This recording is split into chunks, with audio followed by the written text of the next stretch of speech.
Oitava palestra: A Engenharia Civil na Produção e Exploração de Petróleo Offshore. Palestrante: Paulo Eduardo Lima, de Santa Maria. Essa palestra faz parte do ciclo de atividades organizadas pelas professoras Monique Cordeiro e Fernanda Liz, com o intuito de trazer assuntos interessantes relacionados ao curso de Engenharia Civil. Essa palestra ocorreu no dia 29 de julho de 2020, às 18 horas.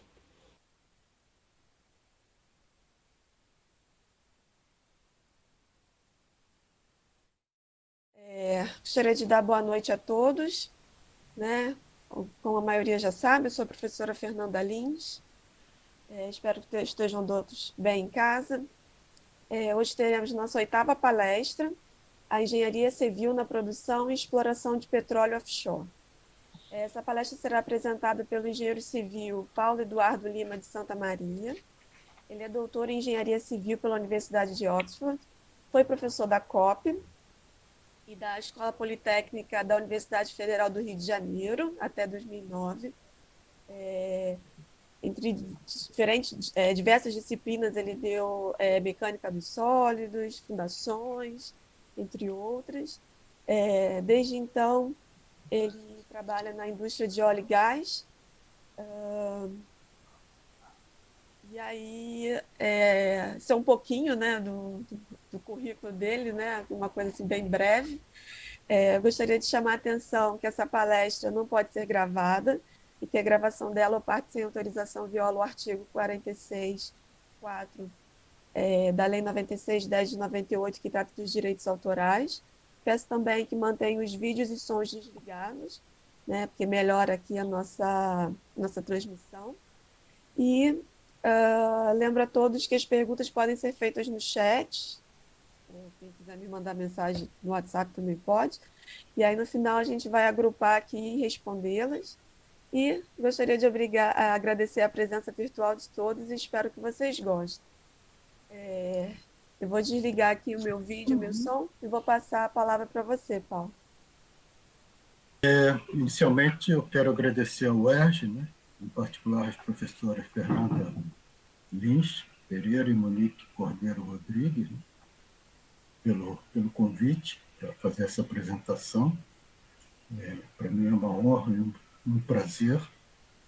Tenho tido algumas interações com a UERJ, particularmente em notas, né, de tese e dissertações, em particular com a professora Bernadette e o professor Marcos Pacheco.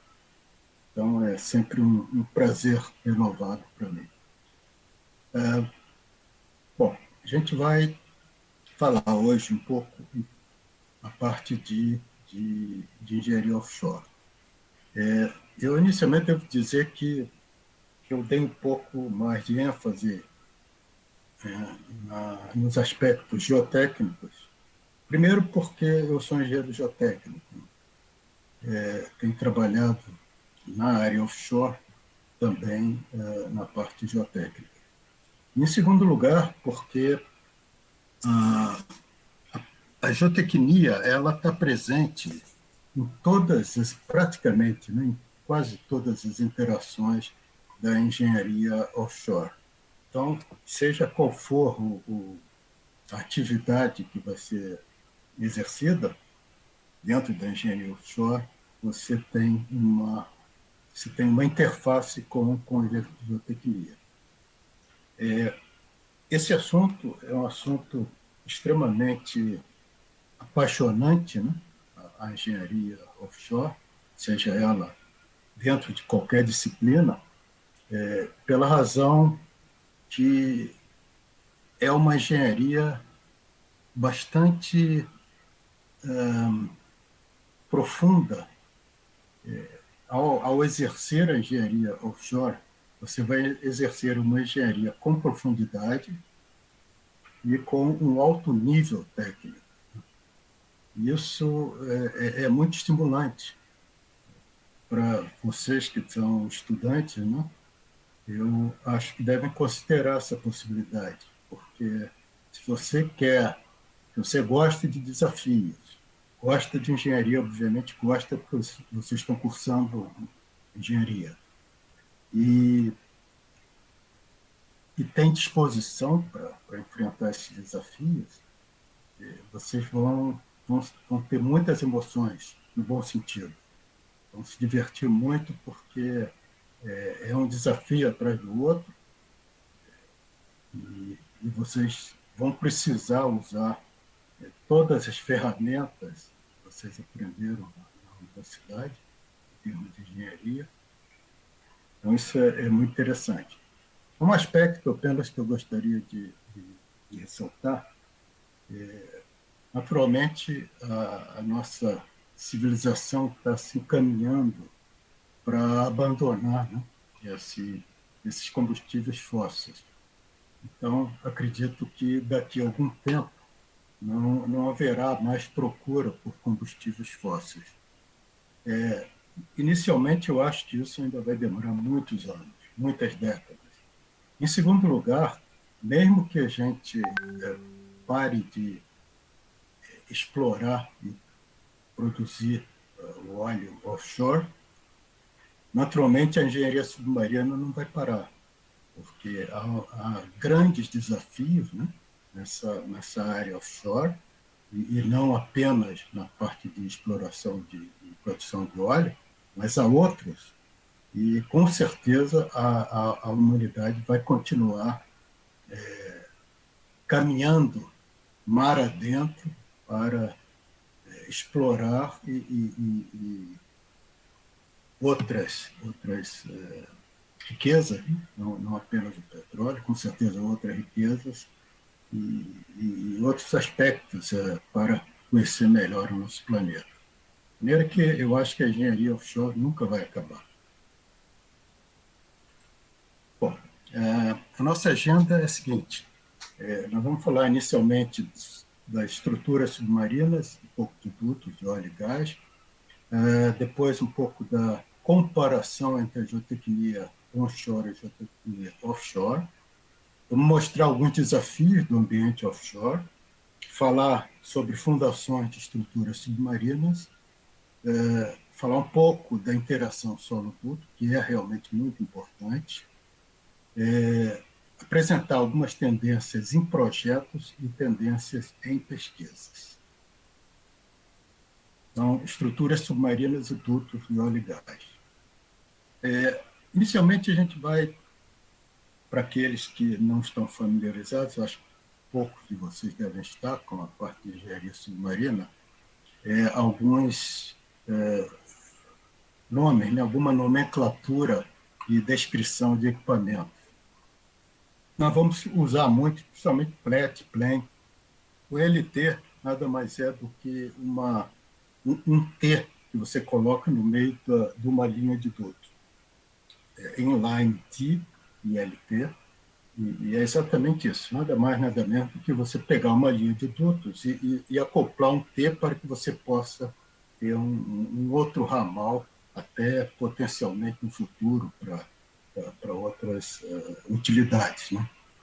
O PLET, ele nada mais é do que uma terminação do final da linha de duto. Esse acrônimo, PLET, significa Pipeline and Termination. Então,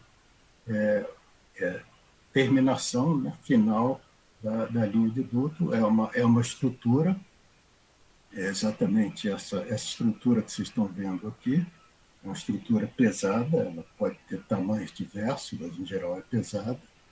O plane é o Pipeline and Manifold, que está mostrado aqui. O manifold é um conjunto de equipamentos que fazem o gerenciamento mecânico, vamos dizer assim, de um poço ou de uma arquitetura submarina. Então, você precisa injetar comprimidos, você precisa injetar água fria, etc. Você precisa, o óleo vai entrar e você precisa bombear ele para outro local. Então, é como se fosse um grande conjunto de hubs. Hubs, vocês entendem qual é a aplicação em computação, né? Onde você tem conexões e válvulas que são comandadas remotamente. Então, esse manifold, como o próprio nome diz, né, ele é exatamente isso, ele representa isso. E o pipeline and manifold é o manifold do final da linha de Deus. Estamos mostrando aqui, nessa figura, um arranjo típico submarino. Né? Esse aqui é de um projeto chamado UOT, que é a Unidade Offshore para Transferência e Exportação, onde isso aí é na Bacia de Campos, né? A 80 quilômetros da costa do Rio de Janeiro. É como se fosse um terminal no mar. Então, os navios, os FSOs, o FSO significa Floating Storage and Offloading. Significa, um navio-tanque, e basicamente ele armazena óleo e descarrega, armazena e descarrega. O FPSO é Floating Production Storage and Offloading. A diferença é que o FPSO ele também participa de produção. Então, ele participa da produção, do armazenamento e da transferência, da exportação, do offload e transferência. Então, vocês veem aí que tem diversos navios aqui, docados aqui, e esse conjunto aqui de linhas, e cada linha tem seu plane ou seu plet aqui, e essa transferência é feita entre navios através dessas monoboias LB1 e LB2. Bom, tipo de estruturas. As estruturas offshore, elas podem ser apoiadas no fundo do mar.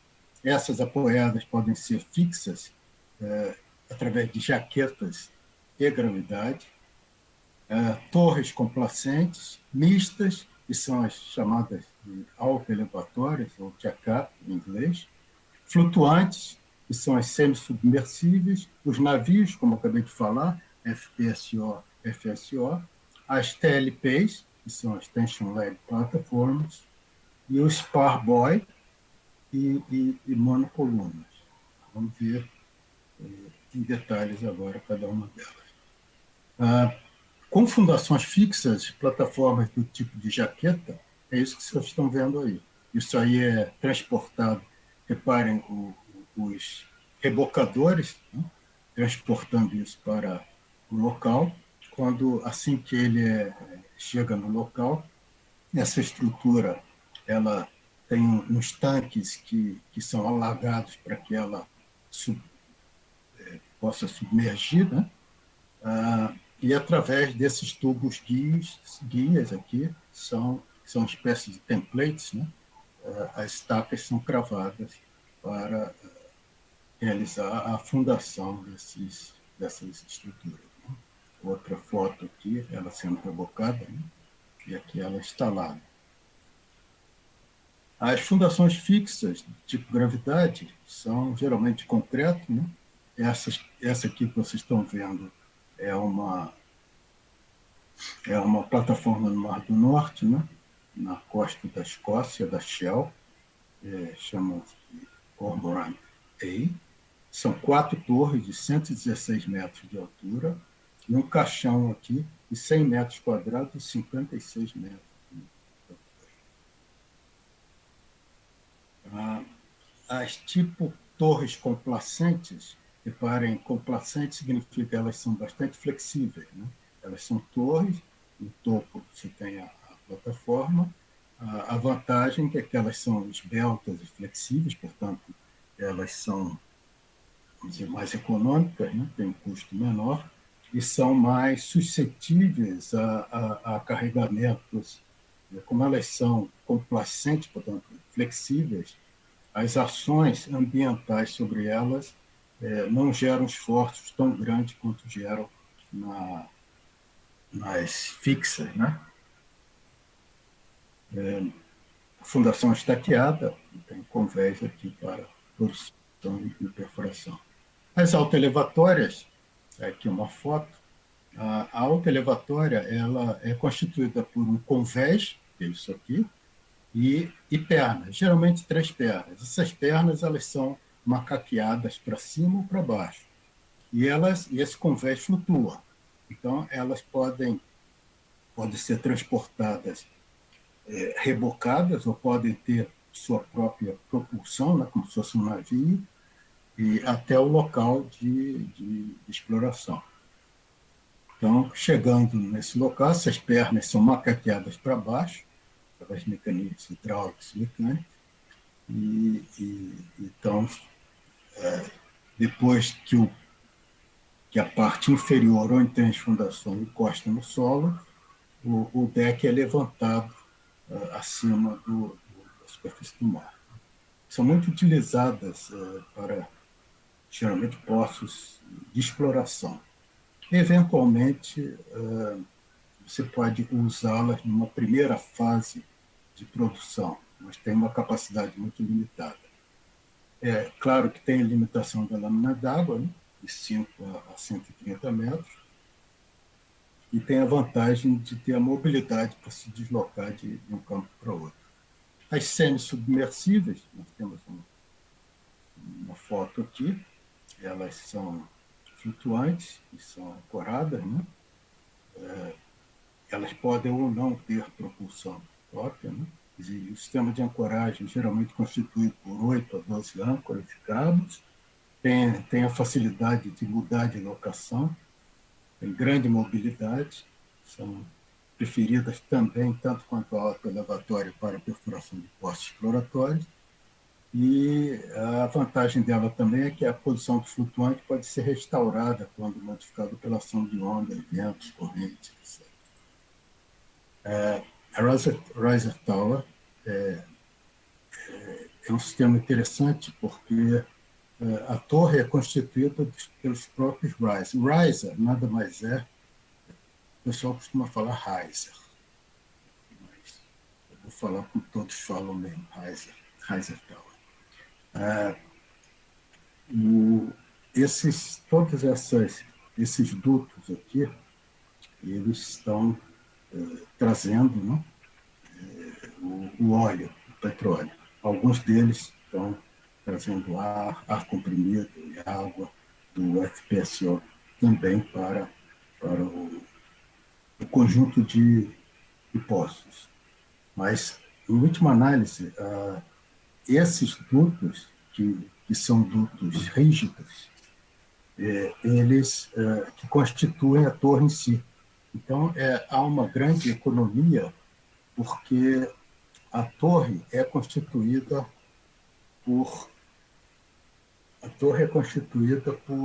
pelos próprios dutos, né?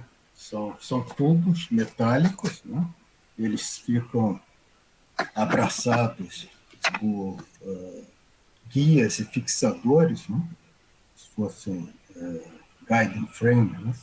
O nome que se fala é guiding frame, no técnico lá, mas são guias fixadores que prendem todos esses dutos, pode ter 6, 8, 12 dutos subindo e descendo, né? Naturalmente em diâmetros menores, e isso é unido formando uma torre. Quer dizer, ele tem também a função estrutural de constituir uma torre. No topo você tem uma boia, e essa boia faz com que isso fique no vertical. E você está vendo essa boia aqui, isso aqui é a cabeça da Riser Tower. A torre em si, ela só é constituída depois que você tem todos os risers conectados aqui nesse topo. Isso aqui ficaria mais ou menos aqui nesse desenho. Bom, vamos falar agora um pouco sobre uma comparação entre geotecnia offshore e geotecnia onshore. Fundações simplesmente você transferir um carregamento, um elemento externo, né, uma superestrutura, para o solo, genericamente falando. Então, de modo geral, você tem um momento, uma carga vertical e uma carga horizontal. Esse é o caso geral. Se você examinar um perfil geotécnico de um solo do fundo do mar, desde que esteja relativamente afastado da costa, ele geralmente é constituído por argila mole, é lama. Esse SU aqui indica a resistência dessa lama. Tá? Então, a gente observa que perto do... Aqui é zero, essa profundidade é zero, profundidade a partir... Profundidade no solo a partir do fundo do mar. Então, você tem 5, 10 metros, 15, etc., abaixo do fundo do mar. Isso aqui é resistência. Você verifica aqui nesse diagrama que essas resistências são muito baixas nessa região aqui, alguns metros abaixo do fundo do mar. Para você ter uma ideia, a gente ampliou aqui nessa figura, essa figura aqui é a mesma daqui, só que nós ampliamos aqui esse trecho. Isso indica uma resistência não drenada, SU, na faixa de, aqui está dando em média de 4 quilopascals. Isso é baixo, mas existem 3 regiões onde a resistência é mais baixa do que isso. Tem resistência em torno de 1, 2 quilopascals. Você tem uma ideia, se você ficar em cima de um solo de 1, 2 quilopascals, você afunda. Então, só para ter uma ideia do que é essa resistência dessas argilas marinhas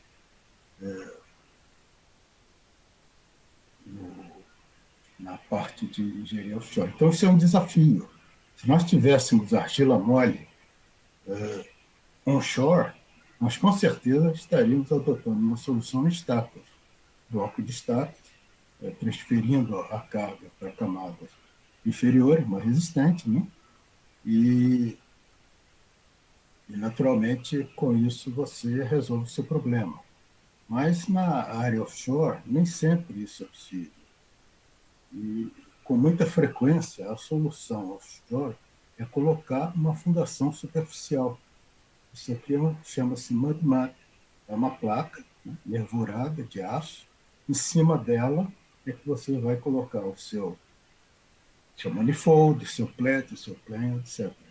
Então, quando é proibitivo onshore você fazer uma fundação superficial em argila mole, essa solução é corrente na engenharia offshore. Bom, alguns aspectos que diferenciam as práticas de geotecnia offshore e onshore: tipo de fundações e sistemas de ancoragem, técnicas de instalação. Você tem uma ideia diária de um barco, de um navio, né? Quando se fala um barco, você está falando de um navio. Custa algumas centenas de milhares de dólares. Então, se você precisar, por exemplo, de um dia de barco para fazer uma instalação qualquer, isso vai te custar talvez $500 mil, $600 mil num dia.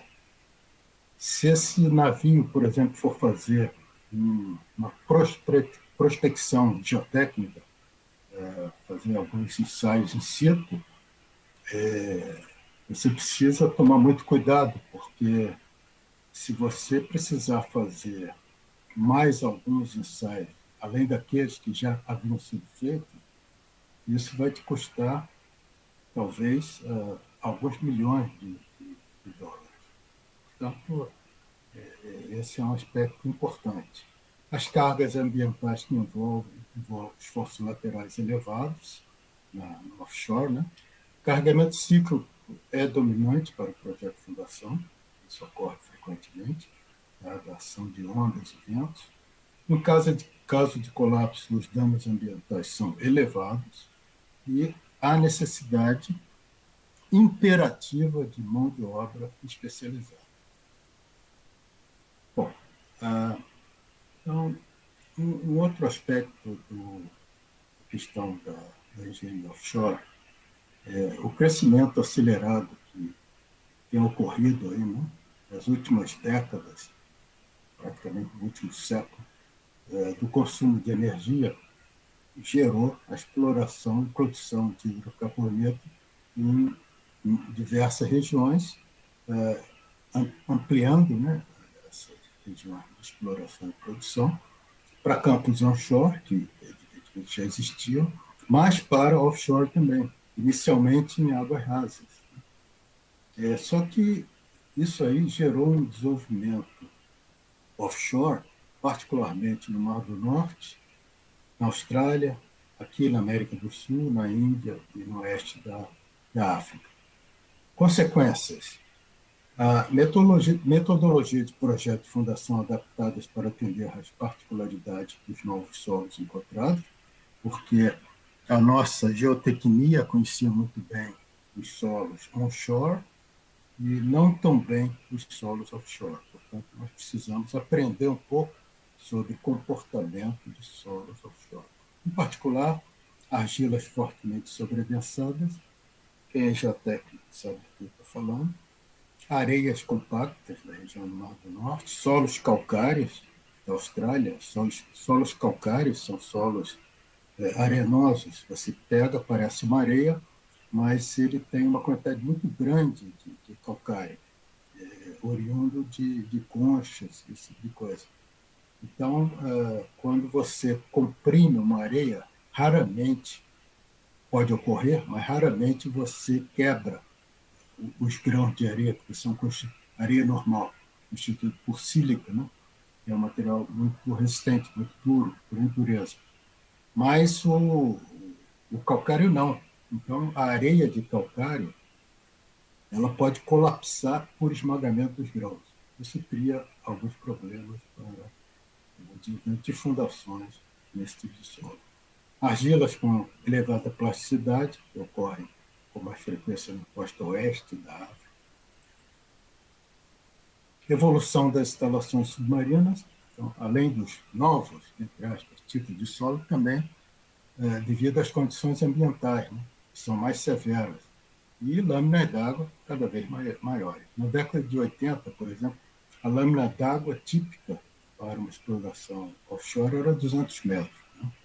Exploração offshore em plataformas autoelevatórias e fixas de concreto e aço. Com o avanço da exploração e produção em águas profundas, as estruturas fixas foram perdendo espaço para estruturas flutuantes. Então, a gente vê aqui nessa figura interessante para lâminas d'água mais menores, né, de menor espessura. Aqui nós temos a diacap, o autoelevatório, nós falamos ainda agora. Depois a jaqueta, com uma profundidade um pouco maior. Lembra que a autoelevatória era em torno de 130 metros, podendo passar um pouquinho, mas não muito além disso. As de estrutura, né, de gravidade, a torre complacente. Depois já caímos para... repara que houve um pulo daqui para cá, porque até aqui nós temos as estruturas com fundação, né, no terreno. Aqui já não é. A tension leg ela é um grande convés que ele é quase que atirantado, né, no solo através dessas pernas. Né? Então, funciona a tração, há um empuxo para cima, porque ela é forçada a afundar para adquirir uma certa rigidez, e, portanto, ela já começa com ela nós começamos a entrar em águas mais profundas. Tem o que chamamos de spar. Spar nada mais é do que um cilindro, um caixão cilíndrico flutuante que é ancorado no fundo do mar. Tem o clássico e tem o que tem uma treliça debaixo dele. Alguns desafios do ambiente offshore: ação de ondas e correntes sobre estruturas submarinas, a erosão devido às forças hidrodinâmicas.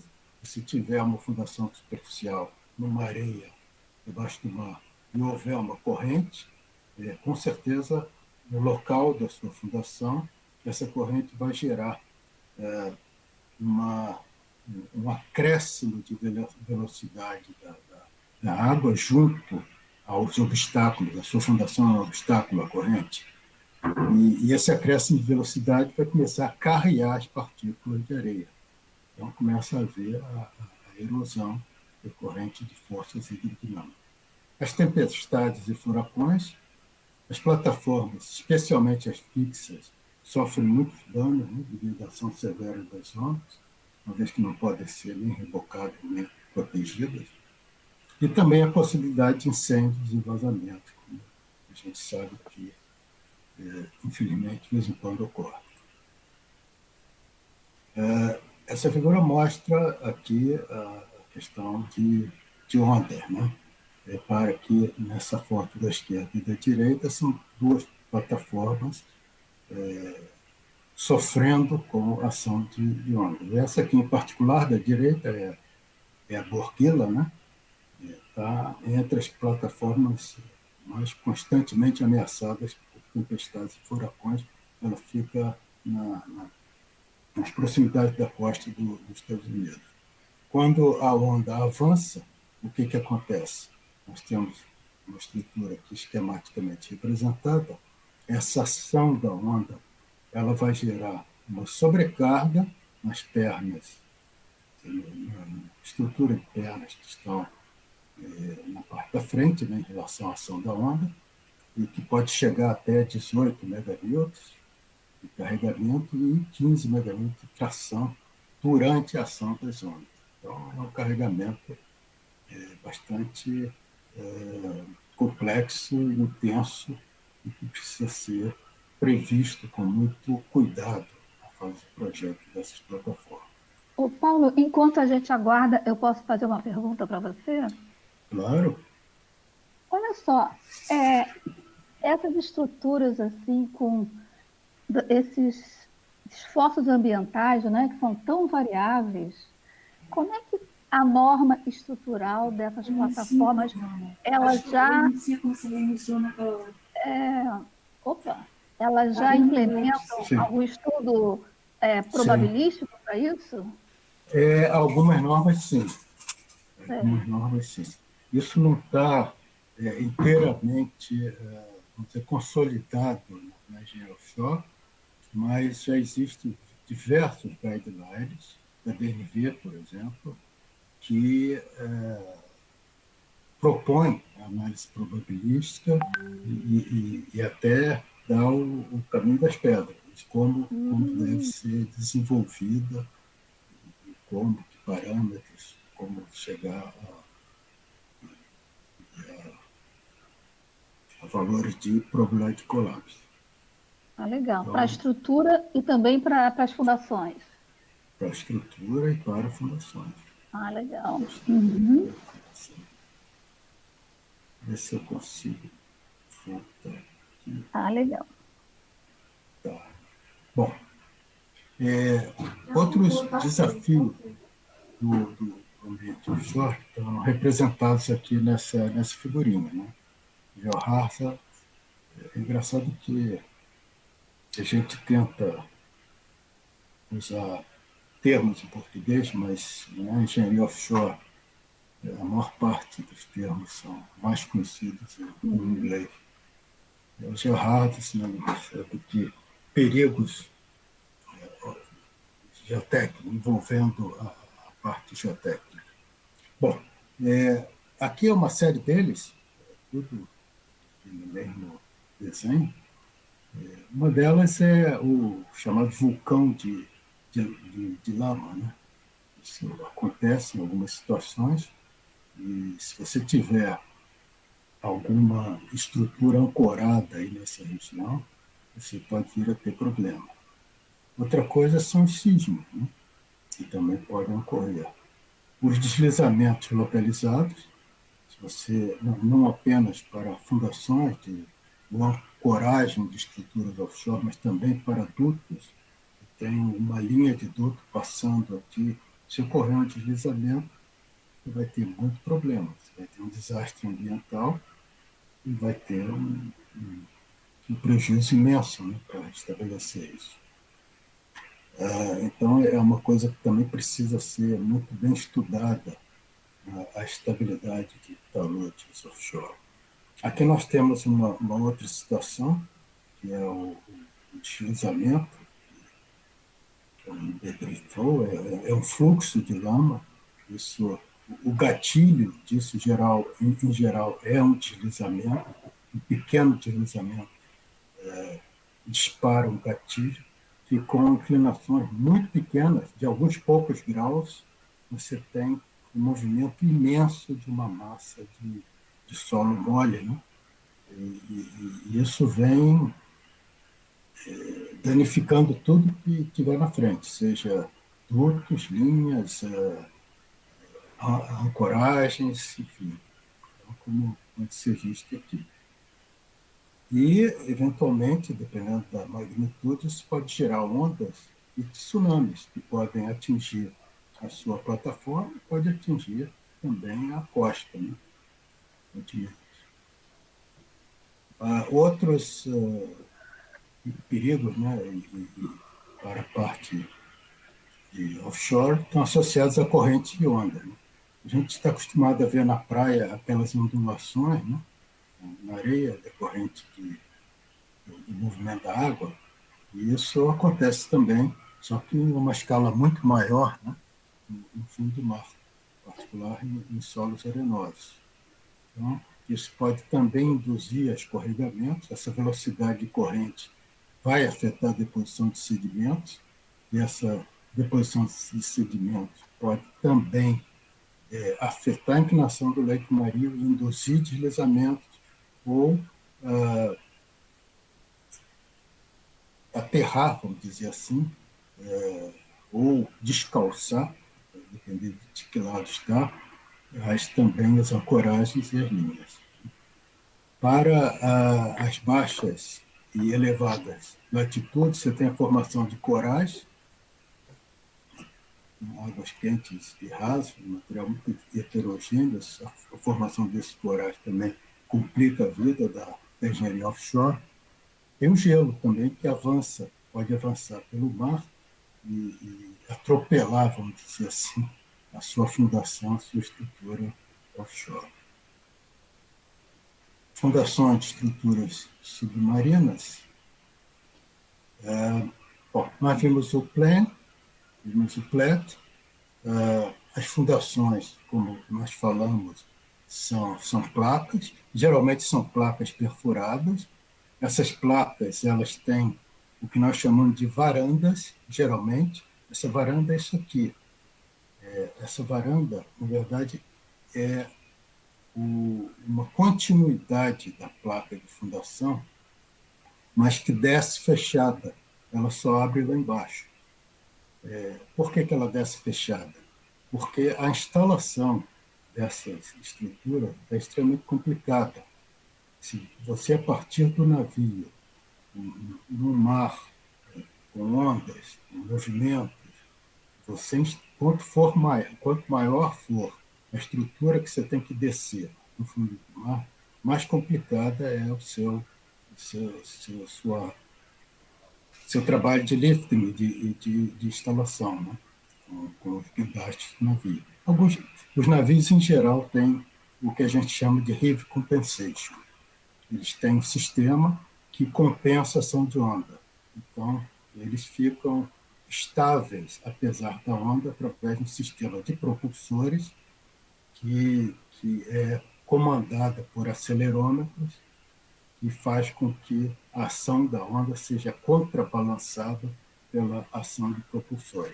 Mas, mesmo assim, é complicado você fazer essa instalação. De maneira que é muito conveniente você ter uma fundação, uma do mar, com varandas fechadas e você abre lá embaixo. Repara que elas são perfuradas, né? Para diminuir peso também. E depois tem outra razão, vamos falar disso mais tarde. Aqui, uma arquitetura submarina, onde você tem as linhas, né? A cabeça do poço, o manifold, né? O plat, e o jumper. O jumper nada mais é do que essa curvinha aqui. A linha, ao invés de ser engatada diretamente no plat, nessa estrutura, ela faz uma volta aqui e ela engata verticalmente. A razão disso é para evitar que os movimentos dos dutos se movimentam muito, porque não apenas a pressão no óleo gera um estado de tensões no duto que faz com que ele se encurte ou se alongue, assim como a temperatura. Isso pode estar lá no fundo do mar. Se tiver, por exemplo, na bacia de Santos, no pré-sal, você vai ter, nós estamos com 2.200, 2.300 metros, a temperatura lá embaixo é na faixa de 2, 3 graus, 4 graus. Então, quando o óleo entra acima de 60 graus. Então, você tem um ΔT, a variação de temperatura, muito grande. Então, você tem uma consequência consequente, tanto o aumento, depois, quando você fecha, a queda da temperatura gera também uma expansão e uma compressão, né, desses dutos. E eles vão empurrar essas estruturas.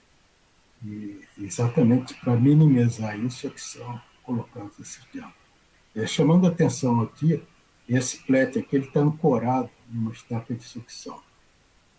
Então, aqui tem uma estaca de sucção. Esse desenho aqui não dá nenhuma ideia, dá muito pouca ideia do tamanho de uma estaca de sucção, mas a gente vai ver isso mais adiante. Bom, as fundações superficiais, como eu falei, nós temos aqui o mudmac, que é a fundação, toda perfurada aqui. Em projetos EPCI, você tem que sempre fazer o dimensionamento das fundações, dos plenos, dos pletos. Normalmente, você usa expressões analíticas, não necessariamente, mas é comum usar expressões analíticas, né, de capacidade de carga, que te dê uma envoltória de altura. Essa envoltória está representada aqui por essa curva. A carga horizontal no eixo horizontal e a carga vertical no eixo vertical. Isso significa que qualquer carga que esteja dentro dessa envoltória não conduz ao colapso. Quando estiver em cima da envoltória, ocorre colapso. Fora da envoltória, não pode existir porque já colapsou. Então, se você não tem nenhuma carga horizontal ainda, você tem apenas o peso próprio, você está aqui nessa linha aqui, né? Onde a carga horizontal é zero. A bolinha azul e a bolinha verde. Se aparece uma carga horizontal decorrente de uma ação da linha, isso vem para cá ou vem para cá. Então, você repara que esse é o caminho, né? Esse é o caminho do carregamento. Quanto mais essa bolinha se aproxima daqui, menor é seu fator de segurança. Quando essa bolinha verde ou azul estiverem sobre essa linha de altura, seu fator de segurança é igual a 1. O fator de segurança é esse segmento dividido por esse.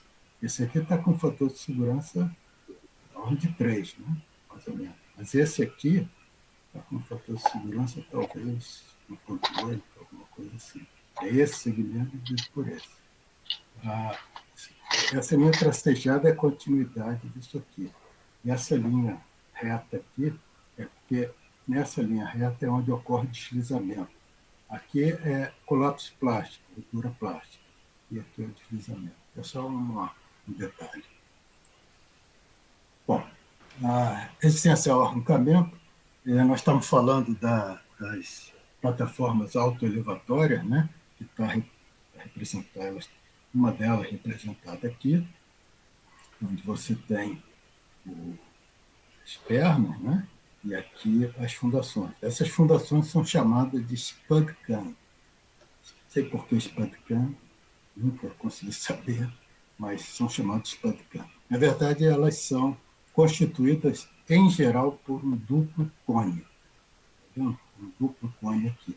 Isso aqui são modelos reduzidos de spud cans. Isso aqui tem um diâmetro de 100 milímetros, 10 centímetros. São diferentes de si, em uma pesquisa que foi realizada exatamente sobre o comportamento dessas fundações. Mas o problema que ocorre frequentemente é que, depois de alguns meses de exploração, fica muito difícil você arrancar essa. Na hora que você vai macaquear, a tendência é o convés descer e a fundação ficar no mesmo lugar, porque começa a ocorrer uma sucção aqui. Então, é importante que nas fundações de ACAPs, seja esse fenômeno aí da sucção seja considerada no dimensionamento antes da plataforma chegar àquele local e começar a efetivamente trabalhar. É preciso saber se vai haver força suficiente para o arrancamento das bases, né, das sapatinhas, de sapatona. Né? Isso aqui é uma sapatinha porque tem 10 centímetros, mas uma base de uma sapata de um chapéu de cano pode ter dezenas de metros, 30, 40 metros de diâmetro. Então, esse arrancamento realmente pode vir a ser um problema. Aliás, é o mesmo problema que os caras de submarino têm, né? Quando o submarino desce e pousa no fundo do mar, ele precisa estar preparado para conseguir sair. No caso submarino, ele está em injeção de ar. Em alguns casos, de algumas plataformas, também são feitas essa injeção de água sob pressão. A estaca de sucção, nós tínhamos visto inicialmente, aqui é um esquemático de um navio de instalação, né, com um posicionamento dinâmico, né, para que não haja erro de posição, e desce a estaca de sucção até o local. Essa estaca de sucção nada mais é do que um cilindro, um grande cilindro, né, fechado na parte superior e aberto na parte inferior. É como se tivesse um copo de cabeça para baixo. Tá? Então, ela resiste muito bem à carga de tração. Existe, obviamente, também bem a carga de compressão, mas elas são muito mais utilizadas para tração ou esforços horizontais. Esforços horizontais ou esforços inclinados, como esse aqui. Então, nesse caso, nesses três casos aqui, elas estariam trabalhando como ancoragem. Aqui nós estamos vendo, dá para ter uma ideia do tamanho dessa estaca, né? Nessa foto do meio. Esse aqui é o topo da estaca, que é fechado, e todo um sistema aqui de janelas com válvulas, né? Vamos falar depois por quê. E a marcação de profundidade, porque existe um equipamento chamado ROV, que vai estar acompanhando a instalação dela e filmando para que as pessoas no navio que coordena essa operação estejam vendo qual foi a profundidade que a estaca atingiu. Isso aqui é a estaca, na verdade, do campo da Bacia de Santos, sendo instalada, né? Esses receptáculos que vocês estão vendo aqui, esses quadros, são para contrapeso, porque essas estacas, elas, o projeto delas prevê uma carga de tração de cerca de 1.200 toneladas, cada uma delas. Então, para que possa não necessariamente contar só com o comportamento do solo, foram previstas aqui algumas sobrecargas que não estão ainda colocadas aqui, contrapesos, né? Depois dela instalada, aí o ROV vem e começa a colocar aqui os contrapesos para melhorar a performance dessa estaca. Aqui já a estaca está instalada, você vê que o receptáculo aqui está descendo exatamente a parte inferior do tendão para que seja fixado através de um sistema que se auto fecha, né? E prende na estaca. Então, assim que isso entra, ele se encaixa, isso fica definitivamente preso. Então, não há possibilidade desse tendão sair, por uma razão. Bom, interessante aqui, essa figura ela mostra como é que a estaca é instalada. É muito bem bolada essa estaca de sucção. Porque, na verdade, isso aqui é estaca de sucção, um corte na estaca de sucção. Existe aqui uma saída, e isso é ligado a uma bomba, né? Essa bomba fica bombeando água de fora. O que acontece? Quando ela encosta no fundo do mar, vamos dizer que a extremidade inferior da estaca de sucção, do corpo, né, encostou no fundo do mar, pelo peso próprio, ela já penetra um pouco. A parte interna, naturalmente, está cheia d'água. Se você começa a bombear essa água, tirar essa água, o que acontece? Você tem uma queda de pressão aqui. Então, como a pressão externa é muito maior que a pressão interna, porque você bombeou essa água, o próprio peso da água começa a cravar essa estaca. Então, ela é cravada simplesmente pelo peso de água que existe em cima dela. Você gera uma pressão negativa aqui em relação à pressão atuante na região, e assim você consegue chegar até a profundidade que você deseja. Ela pode trabalhar de três formas. Estamos considerando que essa estaca vai resistir a uma carga de tração, né? Pull out flow. Ela pode trabalhar apenas por atrito lateral interno e externo. Se o plug de solo ele realmente não, se ele não ficar solto, né? Então, se você cravou, se você o solo está todo aqui, né? Existe um plug de solo que está aqui em azul, mas na verdade é o mesmo solo que está aqui em volta.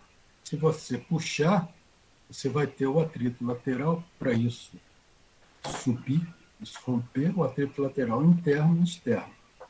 Bom, uma outra coisa que pode acontecer, esse plug fica preso aqui e você não contar com esse atrito interno, mas você vai contar com a resistência à tração, porque esse solo aqui, do plug, vai ter que romper em relação ao restante. Então você vai ter que ter uma resistência de fundo à tração. O solo pode romper a tração. Então, nesse caso, a resistência seria não mais só atrito lateral interno e externo, mas só o atrito externo e essa resistência do fundo à tração.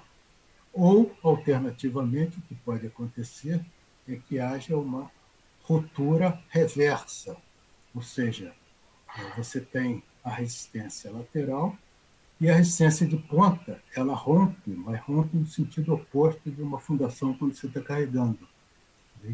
Existe um mecanismo plástico, né, de ruptura, que é mais ou menos o que está representado aqui, e o desenvolvimento desse mecanismo plástico gera uma resistência. Bom, outro tipo de estaca que é bastante interessante é a estaca torpedo.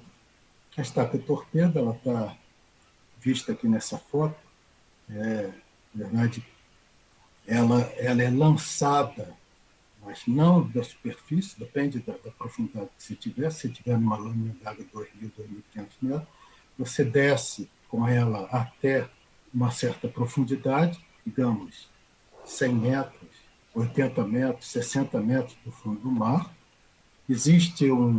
Ela fica pendurada através de uma corrente, um cabo. Existe um gatilho que solta ela desse cabo e ela começa a descer como se fosse um torpedo vertical. E ela tem essas aletas e ela penetra no solo, dependendo da velocidade de ataque, ou seja, a velocidade que ela encontra o fundo do mar, ela pode entrar muitos metros, né? Pode entrar. A última que a gente projetou, essas estacas entraram cerca de 30 metros abaixo do nível do fundo do mar. E claro que vem com uma corrente, ela quando é solta, ela tem uma corrente com 30, 40, 50 metros, que vem junto, está acoplado a ela, e depois o ROV vem, pega a corrente e instala na estrutura a qual se pretende ancorar. Aqui é um exemplo de uma estaca cravada, né? Isso aqui não é na praia, né? Não é no mar exatamente, mas é uma estaca sendo cravada com um martelo automático aqui. Essa foto já mostra uma outra estaca, essa não é uma estaca de sucção, é uma estaca normal, sendo cravada com o equipamento, né? O martelo automático não está visto aqui, mas ele vai cravando como se fosse um bate-estaca convencional, só que é um martelo automático com dimensões, peso muito maior do que o que a gente costuma ver onshore. Hoje em dia, já isso tem sido feito submarino, né? Ou seja, em grandes lâminas d'água, espessura de lâmina d'água, já se desce com a estaca e o martelo lá para baixo, e o martelo ele atua já debaixo d'água para travar a estaca. Bom, as âncoras de arraste, elas são para estruturas mais simples, né? Ancorar estruturas mais simples, com esse esquema aqui, ela é lançada desse jeito e ela é puxada. Quando ela puxa, esse dente aqui, ou esse garfo aqui, penetra no terreno e gera uma resistência e, segundo, dependendo do projeto, ela precisa ser maior do que o esforço de tração que vai acontecer com a devida segurança. Duas fotos mostrando essas âncoras de raio. Temos que falar também das estruturas de parques eólicos, né? Que hoje em dia têm sido muito utilizadas, né? Esses parques eólicos para aproveitamento da energia eólica, gerando energia elétrica, aproveitando intensidade de vento no mar. Então, vocês veem aqui, tipicamente, os barcos aqui dão uma ideia da dimensão dessas estruturas. E as suas fundações são, geralmente, são monopiles, né? São estacas, mas não necessariamente. Você pode ter outros tipos de fundação, dependendo do tipo de solo aí e da espessura da lâmina d'água. Interação solo-duto, isso é uma coisa muito importante, porque os dutos, como eu falei, eles são muito dinâmicos. Quando você lança um duto, o duto tem quilômetros e quilômetros, dezenas, centenas de quilômetros, às vezes. Então, ele vai se mover. Você não tem como o duto ficar na mesma posição de lançamento. Como eu falei, você tem os efeitos, né, da variação de temperatura e da própria pressão do óleo no interior do duto. Com isso, o duto, ao ser lançado, ele cria, né, um levantamento aqui, lateral, e ele fica como se estivesse acamado aqui, né, chama de local embedding. Só que isso não vai ficar nessa situação. A DNV capitaneou um JIP, né, Joint Industry Project, para criar uma regulamentação para o projeto e a análise dessa interação solo-duto no solo, né? Essa interação entre o solo e o duto, e o que efetivamente pode acontecer. O grande problema dessa história é você ter um acidente ambiental, né?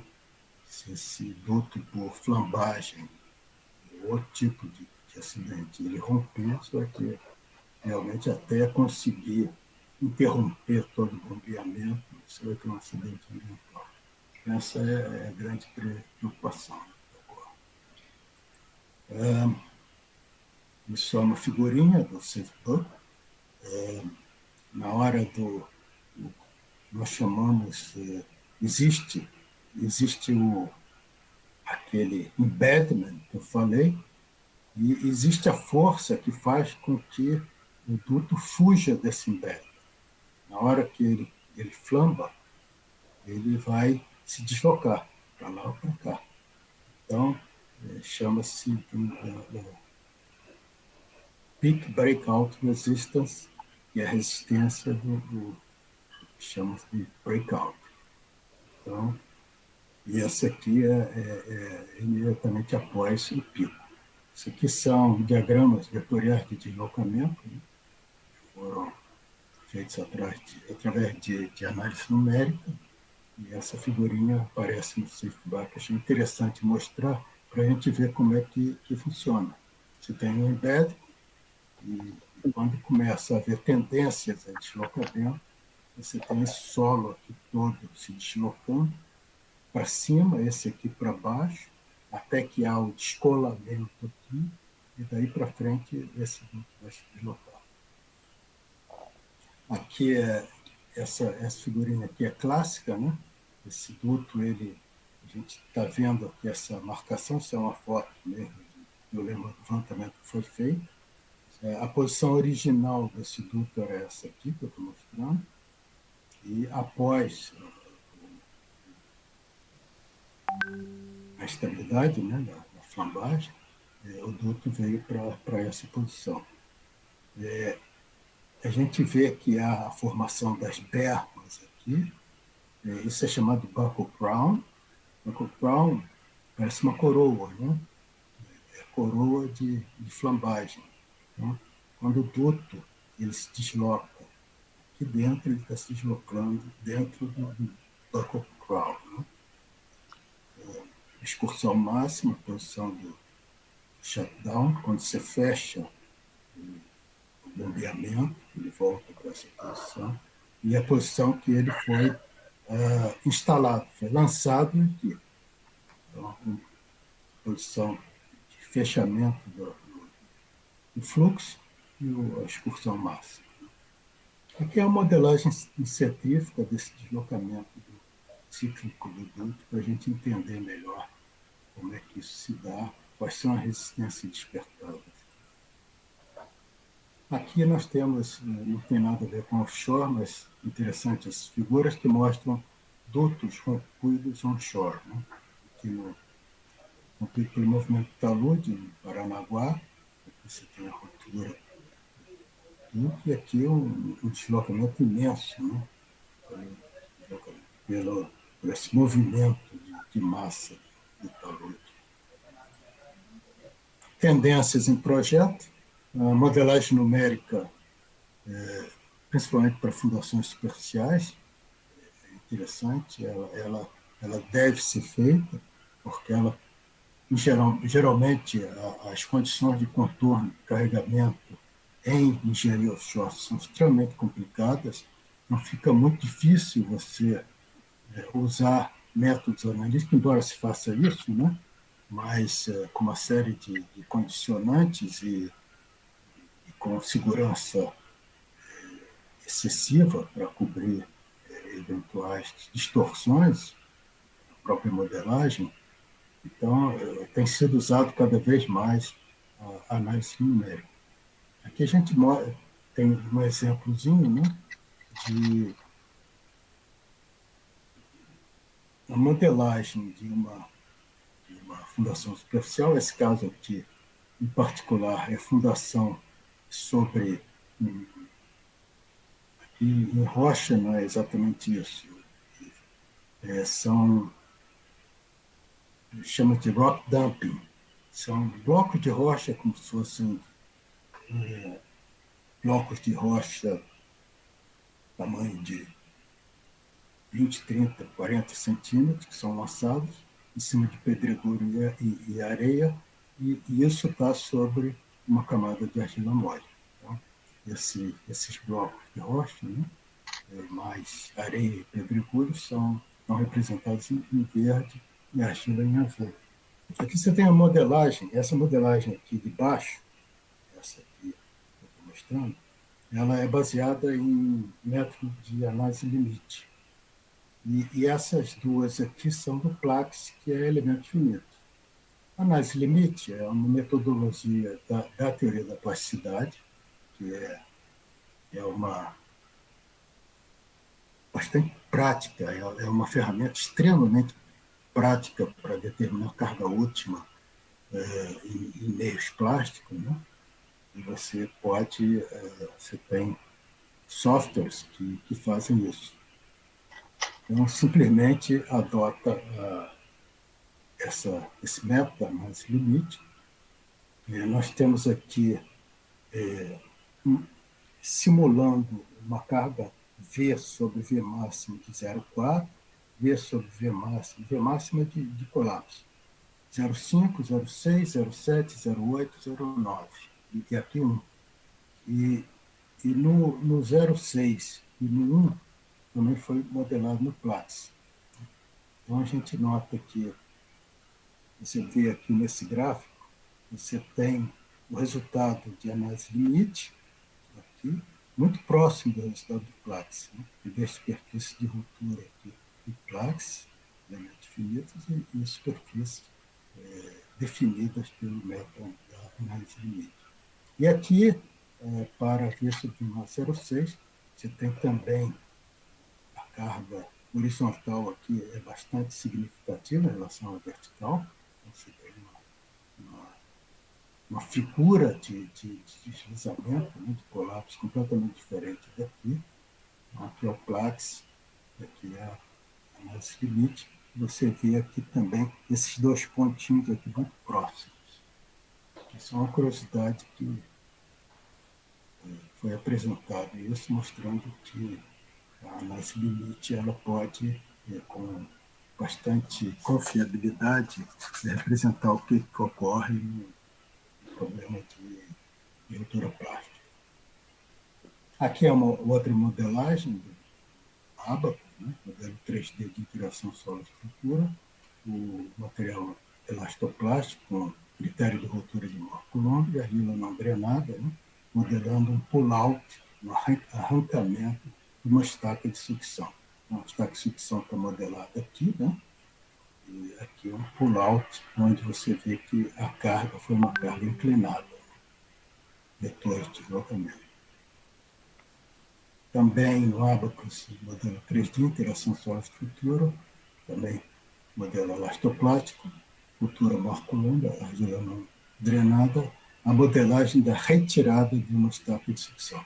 Às vezes a estaca de sucção precisa ser retirada. Ocorre que ela pode sair fora do limite de tolerância de instalação, tanto do ponto de vista de posicionamento como de inclinação. Nesse caso, ela vai ter que ser retirada para ser reinstalada, chama de retrieval. Aqui estão modelando uma retirada dessa estaca de sucção. Bom, modelagem numérica em fundações profundas, né? A evolução dos métodos baseados na teoria da plasticidade tem permitido uma definição de estado útil, né? Onde você pode definir um espaço de força, né? Vertical, horizontal e momento, a partir do uniforme de ruptura, está representado aqui, só que ao invés de V, H e M, nós temos V sobre V último, M sobre M último e H sobre H último. Então, isso aqui é parecido com aquela figura que eu mostrei de força vertical, força horizontal, aquele diagrama que eu mostrei, com pontos de onde vai ocorrer o colapso, só que isso é a mesma coisa, só que tridimensional. Um projeto de fundações offshore tem exigido análise cada vez mais sofisticada do que aquelas recomendadas pelos guidelines. Os guidelines, em geral, eles estabelecem formulações analíticas e formulações baseadas em experiência. E alguns deles já se pronunciam a respeito de utilização de modelagem numérica, mas são poucos ainda. Então, a necessidade de essa análise numérica para solucionar problemas que envolvem complexas condições de carregamento. Vamos falar rapidamente sobre métodos probabilísticos? Bom, eu poderia falar por muitas horas sobre isso, mas vou ser rápido aqui. Eu acho isso extremamente importante. A engenharia é, em sua essência, o exercício da capacidade de prever a ocorrência e a evolução de fenômenos da natureza. Isso é engenharia. Engenharia é saber prever. Tá? Essencialmente é isso. E a natureza se comporta de forma aleatória. Então, para fim de engenharia, só o enfoque probabilístico pode ajudar em conduzir resultados verdadeiramente úteis. Por quê? Porque, não sendo determinístico, fica muito difícil você prever utilizando apenas formulações matemáticas, fórmulas, algoritmos, etc., etc. Você tem a formulação matemática para poder prever como é que vai acontecer determinado fenômeno, dadas as condições de contorno. Isso é saber prever. Só que, na verdade, nós não conhecemos 100% as condições de contorno. As condições de contorno são conhecidas segundo uma nuvem de probabilidades. Então, para isso, nós precisamos usar os métodos probabilísticos. E os métodos probabilísticos, eles realmente vão nos dar informações úteis, porque nós vamos saber qual é a probabilidade de ocorrer o evento indesejado. Então, isso nos dá elementos para tomada de decisão. Tomada de decisão é tudo, inclusive o projeto em si. A análise determinista, ela pode ser definida como uma análise probabilística quando as variáveis possuem dispersões nulas. Isso não é o mundo real. Todas as variáveis possuem dispersões diferentes e finitas. Então, assim, a aplicação pode ser naturalmente aceita quando as dispersões forem muito pequenas. Mas essa situação que chama atenção nunca ocorre no GTP, infelizmente, ou felizmente. Bom, vamos mostrar aqui uma aplicação de métodos probabilísticos. Na verdade, foi a análise a segurança de uma fundação de um manifold com Sayre, né? Projetado para operar na costa brasileira. Esse é o manifold da Aker, né? Você tem ele em vista aqui 3D, e aqui em planta, com as varandas abertas. O peso próprio dele, cerca de 2.150 kN, e ele tem uma série de hubs aqui que geram cargas horizontais nas duas direções, além das cargas verticais, gerando também momentos. Então, há uma complexidade de carregamento muito grande. É difícil você fazer uma análise não probabilística da segurança de um manifold desse. Bom, o que a gente fez em última análise, nós não vamos entrar muito no mérito, definir isso aqui. Nós temos aqui representadas duas distribuições probabilísticas. O S é a distribuição probabilística dos carregamentos. Aqueles que eu falei que são complexos, que tem uma série de hubs ali, com condutos conectados que geram cargas de todos os jeitos, você tem cargas de correntes, etc., etc. Você tem uma distribuição probabilística, esquematicamente representada aqui, dos carregamentos. E você tem uma distribuição probabilística aqui da resistência dele. Também é uma distribuição probabilística, a resistência, porque nós não conhecemos exatamente, com certeza, todos os parâmetros de resistência do solo. Então, há uma incerteza, e essa incerteza faz com que a distribuição de resistência do solo, do magmato, seja essa. Essas são as ações e essa é a resistência.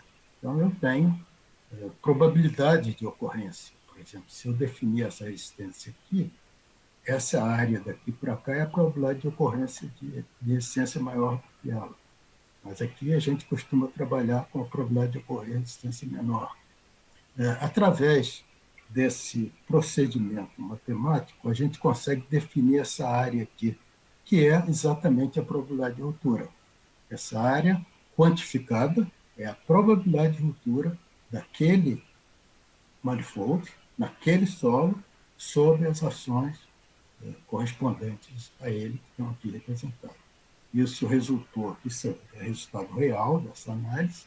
Nós temos aqui essa distribuição de carregamento e essa de resistência, e com isso nós determinamos a probabilidade de ruptura. Tendências em pesquisa, modelagem física. Modelagem física é importante. Sistemas de ancoragem, estruturas flutuantes, por exemplo, estacas torpedo. Nós temos aqui modelinho de estacas torpedo, né? Isso aí num tanque de solo. Essas estacas torpedo são instaladas e são submetidas a carregamentos diversos para verificar como elas se comportam em termos de sistema de ancoragem. Então, aqui um exemplo típico de modelagem física ajudando o entendimento do comportamento do sistema de ancoragem offshore. Esse outro aqui é uma estaca de sucção, modelagem física, instalação de estaca de sucção. Aqui é a representação da estaca de sucção que está sendo modelada aqui. Né? Nós temos dois tipos, uma com esses enrijecedores e outra sem os enrijecedores aqui. Então, elas são instaladas no solo e, através de sistemas aqui, elas são carregadas e, naturalmente, totalmente instrumentadas para que a gente entenda totalmente o que está acontecendo durante os ensaios e, assim, promover o melhor entendimento e informações sobre o comportamento dessas estações. Aqui é a modelagem física também de fundações superficiais em solo offshore. Foi a professora Maria Cascão. O objetivo aqui era exatamente saber a influência de furos numa fundação quadrada. Então, aqui um furo com o diâmetro do furo em relação ao lado com uma outra relação, diversos furos, um furo central, diversos furos pequenos e poucos furos grandes, e assim por diante, para entender realmente como é que esses furos afetam. Como nós vimos, o magmata ele é todo perfurado. Né? Então, por isso que essa pesquisa fez sentido. Na verdade, a gente não pode, para o cálculo de capacidade de carga, tirar fora essa área, né, perfurada. E o que acaba acontecendo é um efeito de arco. Então, ela toda perfurada ou sem a perfuração, existe naturalmente uma diferença, mas a diferença não é proporcional às áreas perfuradas. Aqui é o estudo da rigidez rotacional de Spivakans sobre carregamento combinado. Aqui nós temos esquematicamente uma autoelevatória, né? Onde nós temos aqui a perna e a fundação Spivakans aqui. São duas figuras. O que acontecia antigamente, que no projeto dessas plataformas, era considerado que as fundações eram rotuladas no solo. Se considerava que o solo não tinha o sistema fundação-solo não tinha nenhuma rigidez rotacional. E, portanto, elas eram dimensionadas como se fossem rotuladas aqui. O diagrama de momentos para uma carga horizontal aqui é alguma coisa desse tipo aqui. Reparem que o momento máximo vai ocorrer aqui. E esse ponto é um ponto crítico da estrutura, que é aqui que você tem todos os mecanismos de maqueteamento das pernas. Então, esse é um ponto crítico. Então, evidentemente, surgiu a seguinte pergunta: e se elas tiverem uma rigidez rotacional, se elas não funcionarem como rótulos aqui, qual é o ganho que a gente vai ter? É muito simples, é representado aqui. Se elas têm uma rigidez rotacional, portanto, para uma rotação θ desperta um momento MP, esse diagrama aqui ele é transladado para cá. Ó. O MP vai fazer com que esse MA aqui diminua. Então, esse momento nessa região aqui vai reduzir. Com isso, o que eu posso fazer? As minhas plataformas que já foram dimensionadas para essa situação vão poder ser utilizadas em condições de ambiente muito mais crítico, com alturas de onda maior, talvez com altura de lâmina d'água maior, podendo abranger uma área de exploração maior. E as novas projetadas utilizando isso sairão, obviamente, estruturas mais econômicas do que aquelas que eram projetadas apenas como rotulado. Isso aqui é um esquema da pesquisa que foi feita, né? Isso aqui é o convés, a onda atuando, que está sendo representado aqui, o SPAD-CAM, a perna. Então, nós estamos admitindo que isso aqui está sendo representado aqui. Nós temos uma sapata aqui, um SPAD-CAM, com uma perna, né? Uma parte de uma perna, estamos aplicando uma carga horizontal e uma carga vertical. Essa carga horizontal, a uma altura H, gera também um momento. Então, nós temos carga vertical, horizontal e momento. Né? Isso aqui é um detalhe, uma foto do conjunto, um dos ensaios que foi realizado. Vocês observem que aqui está o SPAD-CAM, ele já penetrou no solo, né? Esse solo aqui é um solo argiloso, constituído por caolim, mistura de caolim com água, né? E adensado. Nós temos vários instrumentos aqui para medir todo o deslocamento desse conjunto.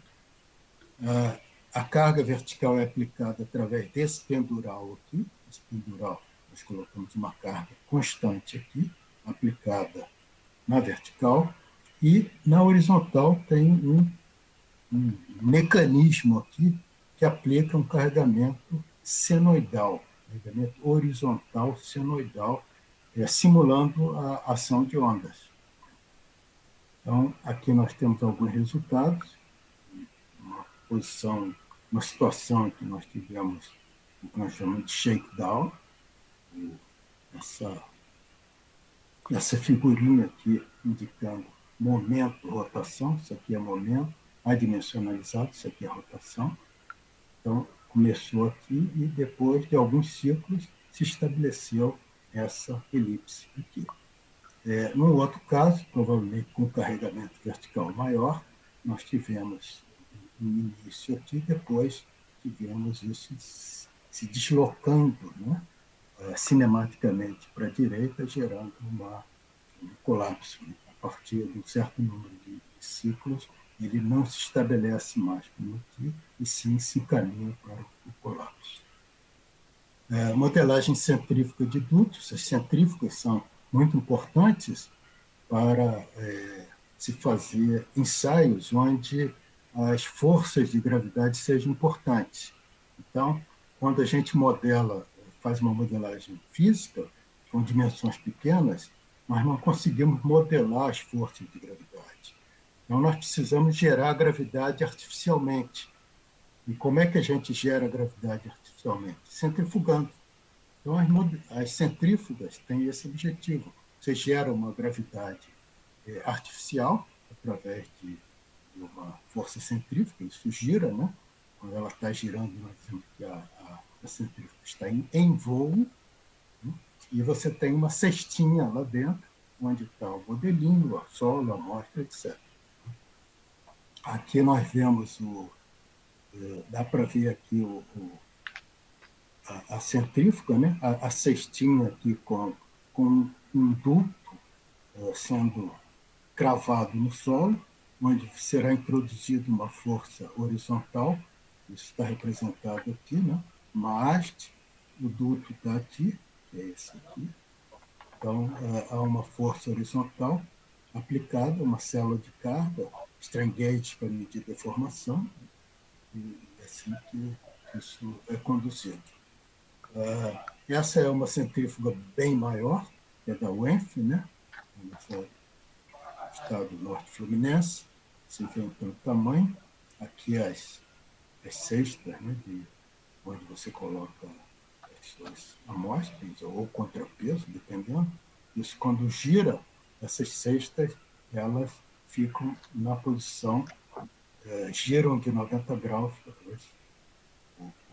pela força centrífuga. Né? Não chega a ser 90 graus exatamente, depende da velocidade de voo, mas você tem uma força centrífuga aqui significativa que gera vários Gs, ou seja, várias vezes a força da gravidade. Com isso, você consegue modelar bem. Você vê aqui a cesta, né, onde o solo está, o modelo de modo geral, e quando ela entra em voo, tudo é acionado, o teste é realizado, isso é tudo filmado, né? E evidentemente monitorado para que se tenha os resultados. Aqui é uma modelagem centrífuga de duto sujeito a impacto de deslizamento submarino. Aquele deslizamento submarino que nós comentamos, aquele debris flow, ele é induzido aqui. Nós estamos vendo aqui dentro da cestinha. Isso está em voo, está girando. Existe um compartimento com um solo, uma lama, né? E você tem um duto aqui. Você tem uma placa aqui. Durante o voo, em algum momento, é liberado isso aqui, é aberto aqui, esse compartimento, e é induzido um fluxo de lama para ver quais são as consequências do fluxo de lama nesse duto. Então, aqui são algumas fotos que foram tiradas durante o voo. Né? Isso aqui logo no início, antes de atingir o duto está aqui. Então, aqui, ó, são duas, essas aqui são duas, vamos dizer, dois testes, mas em momentos semelhantes, e aqui no momento que o fluxo de lama atinge o duto. Isso é tudo instrumentado, e com isso a gente tem informações suficientes para conhecer melhor esse fenômeno e essa interação duto-fluxo de lama. Então, é isso. Obrigado aí pela atenção de vocês. Estou à disposição para dúvidas e perguntas. Obrigada, Paulo.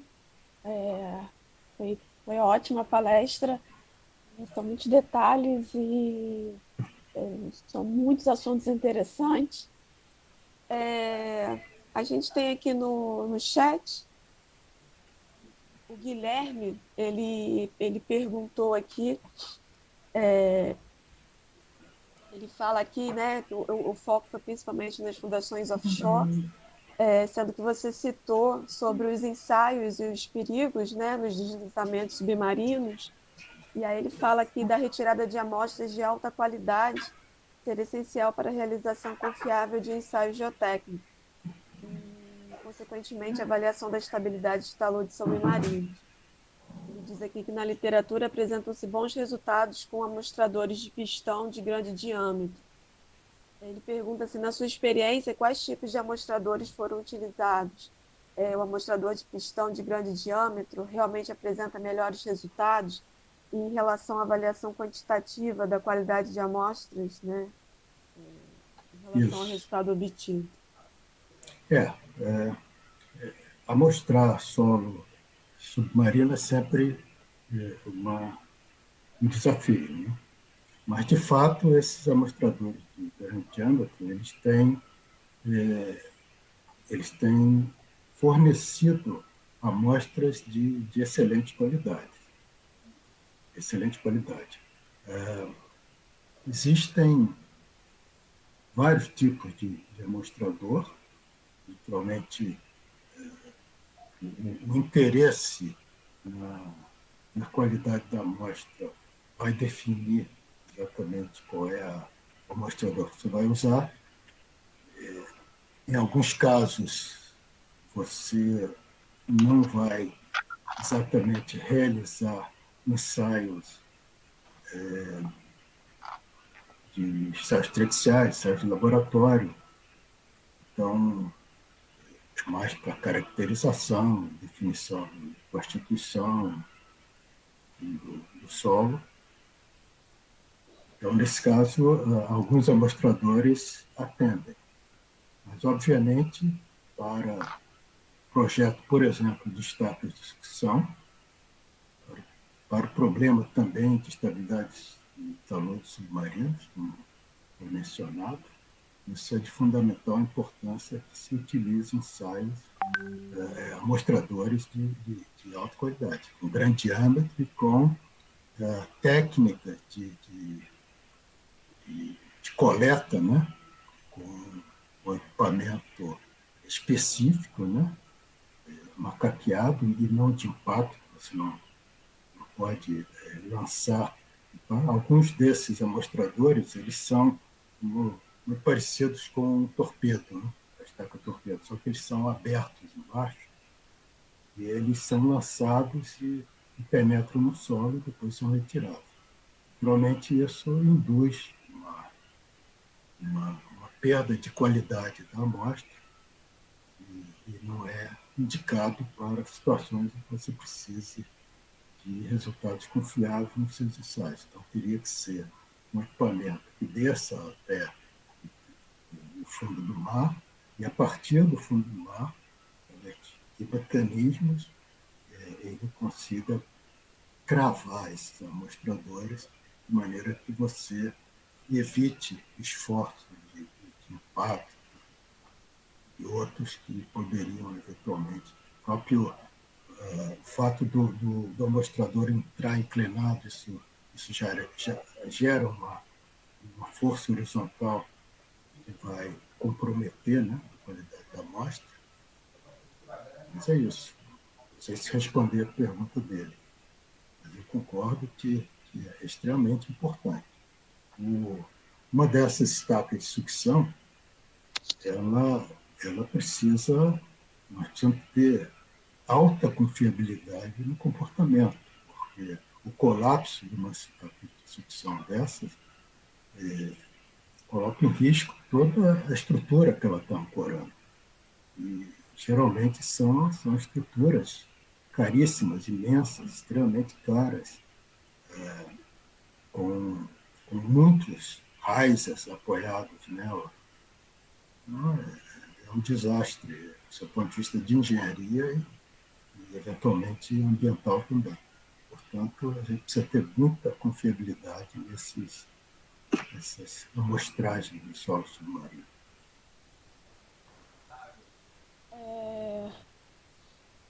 Acredito que tenha respondido sim a pergunta aqui do Guilherme. A professora Bernadette aqui também tem uma pergunta. Ela botou aqui se já se tentou incluir aletas nos dutos, de forma a melhorar a resistência à flambagem, através de uma maior interação com o solo superficial. Bernadette, que eu saiba, não. Eu nunca vi isso. O problema de dutos, o que acontece é o seguinte: nós não, nós, não, nós não estamos mais querendo evitar a flambagem de duto. O que a gente quer é controlar a flambagem de duto. Então, o que a gente faz, na verdade, é induzir a flambagem em alguns pontos. Então, em alguns pontos, a gente gera pequenas excentricidades no duto para que essa flambagem ocorra de forma controlada, onde a gente quer que ocorra. Em outros pontos, a gente coloca delimitadores. A gente sabe que vai flambar e nós colocamos como se fossem estruturas limitando o deslocamento horizontal.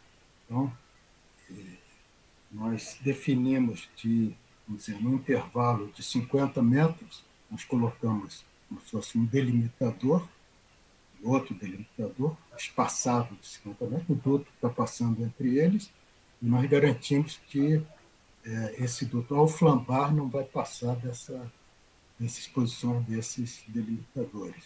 E são estruturas que são instaladas exatamente com esse objetivo. Então, o que ocorre é o seguinte: nós sabemos que vai existir a flambagem, nós não vamos brigar por flambagem, nós prevemos a flambagem, sabemos que vai acontecer e tentamos controlar ela. Ok? Não sei responder. Tá certo. Obrigada, Paulo. Foi ótimo. Entendi. E mais uma pergunta aqui. É, se essas fundações mais superficiais costumam ser aproveitadas quando o término da retirada do óleo no campo.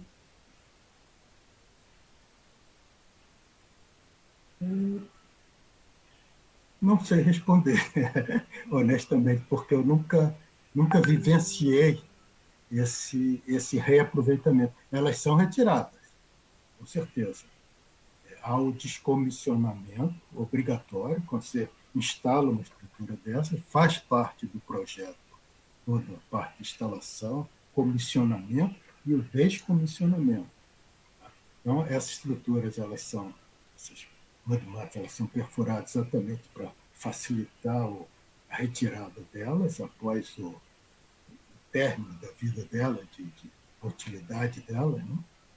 Mas eu nunca soube se elas são reaproveitáveis. Possivelmente sim, porque elas têm todo um sistema de proteção à corrosão, né? E provavelmente sim. Mas eu nunca vi, todas as que eu participei, os magmates eram novos. Um deles estava vindo de um campo descomissionado.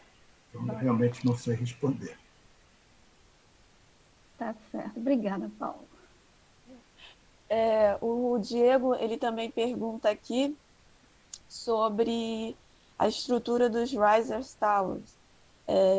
Ele acredita que não são tão comuns e se tem a mesma finalidade dos Riser comuns, que contém as regiões de Strake Coverage e Biomes Model. Olha, em termos de Brasil, não. Nós não temos nenhuma Riser Tower no Brasil. Mas pelo mundo existem várias. Na costa, na costa oeste da África, existem várias Riser Towers. Lâmina d'água da ordem de 1.500 metros, alguma coisa por aí. E em outros pontos do mundo também. Aqui no Brasil,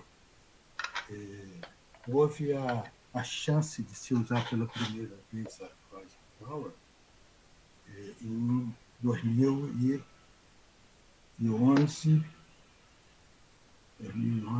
a partir de 2011, no projeto de Guaralula, da Bacia de Santos. Houve duas empresas que concorreram para apresentar soluções. Uma delas foi a ACES. A ACES apresentou uma solução em Riser Tower, que era uma solução que já tinha sido testada exaustivamente na costa da África. E a outra empresa concorrente da ACES, que era a Subsea 7, apresentou um projeto inovador, pioneiro, não pioneiro da Subsea 7, mas a Petrobras já estava há algum tempo querendo aplicar essa solução, que era do boião. O boião nada mais é do que um grande submarino, tem cerca de 50 por 60 metros, por 20 ou 30 de altura, que fica semi-submerso, onde todos os risers se apoiam nele e depois eles eles vão para os FPSO. O boião, ele nunca tinha sido utilizado. Nunca tinha. Então, não era test proof, não tinha sido provado capacidade dele de resolver o problema da Petrobras, no campo do Guaralhota. Essas duas empresas trabalharam em 2010, cada uma propondo a sua solução. Só que, em 2010, já se sabia que elas iam passar por um processo de fusão em janeiro de 2011. Mas, até lá, eram duas empresas diferentes, propondo soluções diferentes.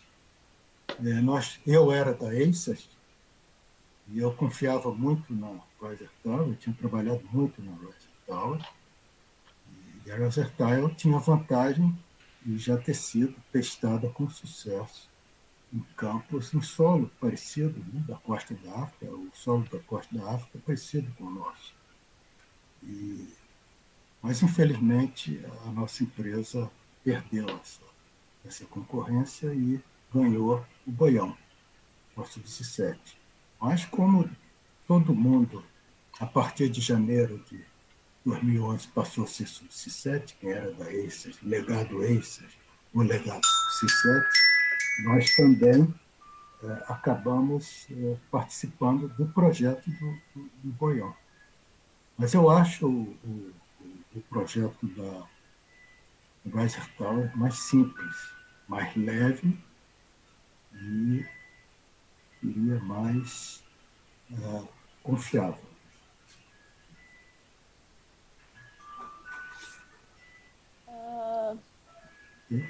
Tem mais algumas perguntas aqui sobre os spudcams. Se eles também podem ser providos de pequenos fustes, do tipo copo invertido, para melhorar a resistência à rotação provida pelo solo.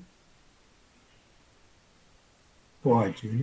Alguns deles têm uma superfície cilíndrica, né? Agora, em relação à questão da rotação, eu estou muito à vontade para falar sobre isso, porque essa pesquisa do SPADCAM foi a minha pesquisa de doutorado na Universidade de Oxford.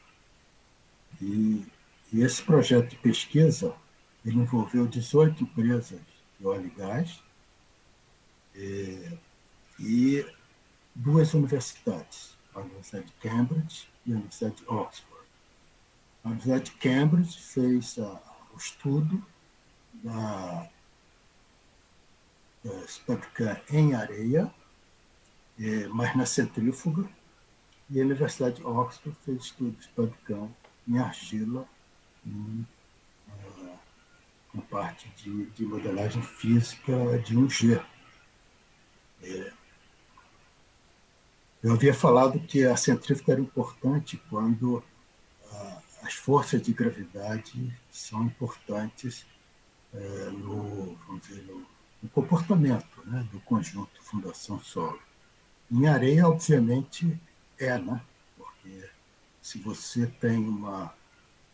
coloca uma areia você vai colocar um SPADCAM que vai ficar na areia a 10 metros de profundidade, se você, no seu modelinho 1G, ela ficar, digamos, a 10 centímetros de profundidade, o nível de estado de tensões a 10 centímetros na areia é muito diferente do estado de tensões a 10 metros de profundidade. Então, como o comportamento da areia é a função do estado de tensões, você não pode fazer um ensaio 1G com solo em areia. Por isso que em Cambridge eles usaram a centrífuga para gerar essa aceleração adicional, esse efeito, né, da gravidade, gerada pelo voo da centrífuga.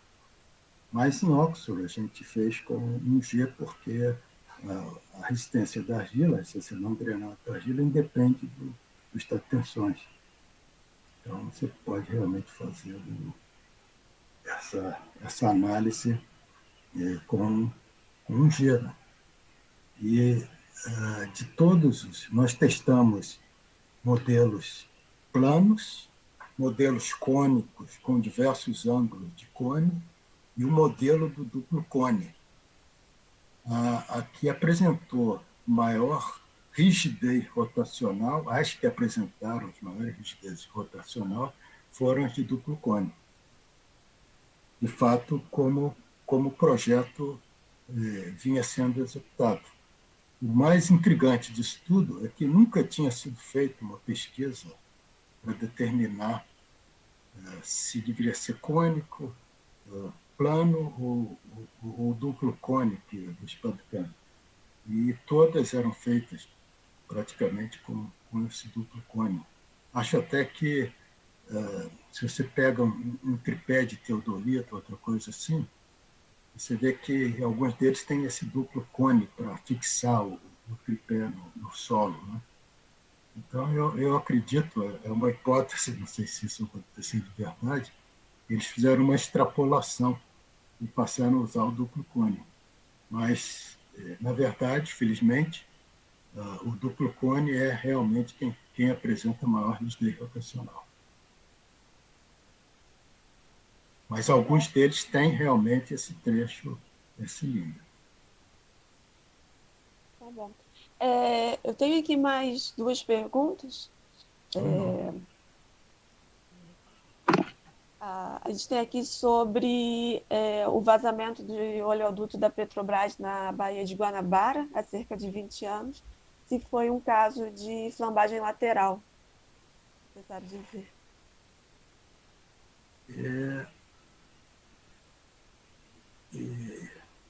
Eu não participei disso, mas eu estava na COP. E alguns colegas nossos, não exatamente da área de geotecnia, mas de estruturas, participaram disso. E, de fato, foi. De fato, foi. Ela estava com pouquíssima cobertura, né? O duto não estava enterrado o suficiente, ou se estava, houve alguma erosão, algum problema desse tipo, e gerou esse problema. Ok. Uma última pergunta aqui. Quais empresas que atuam no Brasil que desenvolvem pesquisa e desenvolvimento em parceria com as universidades na área de engenharia submarina? Bom, empresas de óleo e gás. Olha, quando eu estava na ACES, eu era responsável pela parte de P&D, pesquisa e desenvolvimento da ACES. Eu não apenas era gerente do setor de geotecnia, como também de desenvolvimento de pesquisa. Eu coordenei diversas pesquisas, algumas utilizando universidades. Na verdade, aqui no Rio, não chegamos a, pelo menos no período que eu estive coordenando essas atividades, a única coisa que a gente fez foi com tanque oceânico, e foi exatamente a parte de engenharia naval da Riser Tower, a simulação do reboque da Riser Tower até o local de instalação. O grande problema dessas estruturas é que você perde um bocado de vida durante o reboque até o local, por ação de ondas e correntes. Você tem carregamentos cíclicos e esse carregamento vão reduzindo a vida, devido à fadiga. E a gente estava querendo entender melhor isso. Nós chegamos a programar uma série de ensaios que acabaram depois não sendo todos realizados, porque nós perdemos a concorrência, mas muita interação, como aqui o Rio de Janeiro, foi na parte nessa parte de Riser Tower, o tanque oceânico. E vimos alguma coisa com a USP, e outros laboratórios fora do Brasil. Então, aqui no Brasil, eu não sei dizer hoje, tem a Subsys7, tem a Tecnip, as maiores, né, são a Subsys7, que foi decorrente da fusão da Subsys7 com a Acer, apesar da Acer ter tido maior participação nessa fusão, o board que mandava, né, que dava as ordens lá, achou que o nome Subsys7 era mais representativo para a atividade do que Acer, ou outro qualquer. Então ficou o nome Subsys7. Então, hoje em dia, a Subsys7 é o que era da Acer e a Subsys7 anterior. A Tecnip tem bastante coisa, faz muita coisa, não sei se ela promove alguma coisa. Na época que eu estava ainda na Subsys7, depois da fusão, eu ainda tentei alguma interação com a UFRJ, através da Fundação Comptec, para fazer uma parceria, mas isso acabou não dando resultado, não seguir em frente. Tá certo. Foi tudo muito interessante. Você comentou ali logo no início que você poderia falar por horas ali sobre a parte probabilística, né? Verdade. Eu poderia ouvir por horas também, porque é uma parte que eu gosto muito e tenho muito interesse, e já tive também o prazer de trabalhar um pouco, não com a parte de fundações, mas com a parte de talude, de Uhum. reativação de falha geológica, né? Fechamento de poço, algumas coisas assim. E realmente Sim. É muito interessante. é muito interessante abre, né? A visão abre para Com esse certeza. entendimento, né? Com certeza. Como você falou, não tem. é, Você vai fazer. Os dados não são determinísticos, né? Quando você fala de solo, principalmente, você tem uma variabilidade e aí tem que Exatamente. considerar. Muito obrigada, né, aqui pela palestra. Foi muito interessante. Acho que agregou muito. Eu vou aqui, a gente já avançou aqui um pouco pela hora, vou finalizar. A professora Monique teve um problema com a internet dela, então eu vou fechar aqui Sim. Ok. e agradecer. Eu eu, gostaria de Claro, agradecer também. Bernadette, claro. Desculpe, não, porque o Paulo tem contribuído tanto conosco aqui da Geotecnia, então foi um prazer enorme, o Paulo, poder assistir essa tua aula também, né? poxa, Eu não tive a oportunidade de ser sua obrigado. aluna, então sempre que tenho essa oportunidade de uma palestra, eu acho que a gente deve sempre aproveitar bastante, que você, além da sua experiência profissional, você, como professor, como, né, pesquisador, então reúne vários pontos assim que são muito positivos aqui para a gente. Eu agradeço muito seu carinho aqui com a UERJ, né? Eu que agradeço. Eu que agradeço as oportunidades. Muito obrigado. Tá certo. Tá bom. Agradecer a participação de todos, a presença. E aí a gente vai Isso. fechando por aqui. Até a próxima semana. Obrigada a todos, boa noite. Tá. Obrigado a E todos. Boa Boa noite, noite. então. boa Boa noite. noite. Boa Tchau, noite. tchau a todos. Tchau, tchau. Tchau.